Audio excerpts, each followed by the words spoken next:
उदार हृदय, दयालु वाणी और सेवा व करुणा का जीवन वे बातें हैं जो मानवता का नवीनीकरण करती हैं। युद्ध संतप्त मानव के लिए महात्मा बुद्ध द्वारा स्फुटित ये वचन युगों तक शांति और सद्भावना का संदेश है। समय का कोई भी कालखंड हो, परिस्थितियां कैसी भी रही हो, अध्यात्म का केंद्र बिंदु हमेशा भारत ही रहा है। और यही कारण है कि भारत के लोगों द्वारा धर्म को इतनी मान्यता दी जाती है। धार्यते इति धर्मः, अर्थात जो धारण करने योग्य हो वही धर्म है। धर्म किसी अलौकिक शक्ति में विश्वास रखने वाली एक ऐसी परंपरा है जो मानव मूल्यों और व्यवहारों को निर्देशित करती है। हिंदू धर्म, जैन धर्म और सिख धर्म की तरह ही बौद्ध धर्म का उदय भी भारत से ही हुआ था। ईसा से 563 साल पहले जन्मे सिद्धार्थ कपिलवस्तु के राजा शुद्धोदन और महारानी महामाया के पुत्र थे। उनके सिद्धार्थ से गौतम बुद्ध बनने की यात्रा अत्यंत रोचक भी है और महत्वपूर्ण भी, क्योंकि उनकी इसी यात्रा के कारण बौद्ध धर्म अस्तित्व में आया था। सिद्धार्थ के जन्म के बाद ज्योतिषियों ने बालक के ग्रहों और नक्षत्रों की स्थिति को देखकर ये भविष्यवाणी की कि युवराज सिद्धार्थ यशस्वी तो बहुत होंगे, लेकिन कुंडली में राजयोग कहीं दिखाई नहीं देता। और कुंडली के अनुसार युवराज के सन्यासी बनने की प्रबल संभावनाएं हैं।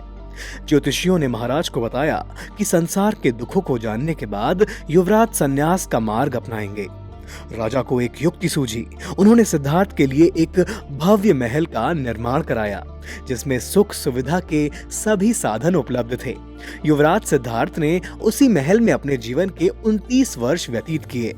इस बीच उनका विवाह भी संपन्न हुआ, जिससे उन्हें एक पुत्र की प्राप्ति हुई।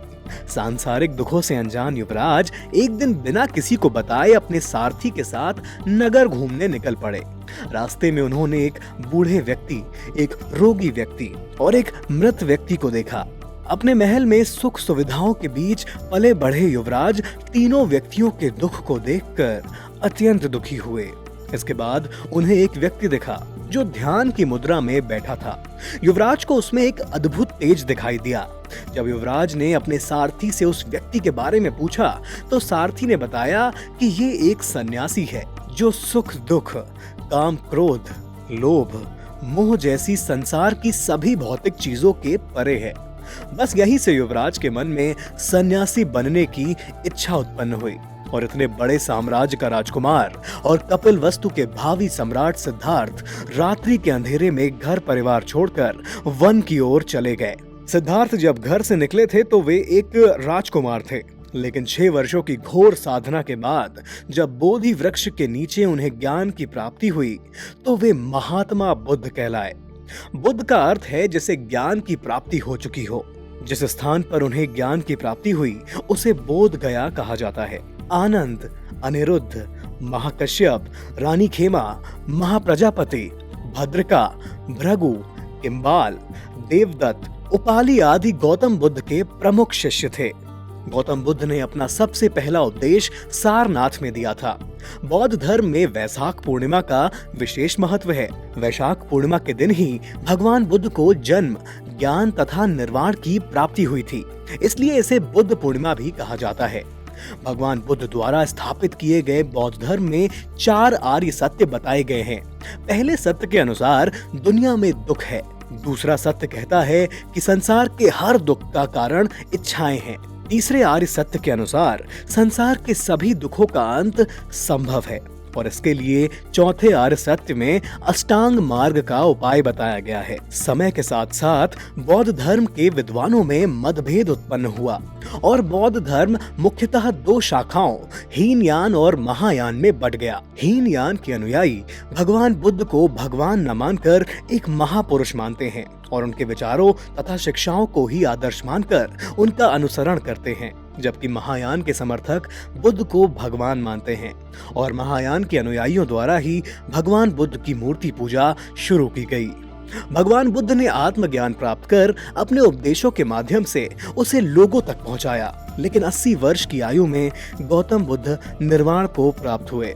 बौद्ध धर्म में इसे महापरिनिर्वाण कहा जाता है। गौतम बुद्ध के महापरिनिर्वाण के बाद उनके शिष्य आनंद ने उनकी शिक्षाओं और उपदेशों को त्रिपिटक नामक ग्रंथ में संकलित कर उसे बौद्ध धर्म के अन्य अनुयायियों तक पहुंचाया।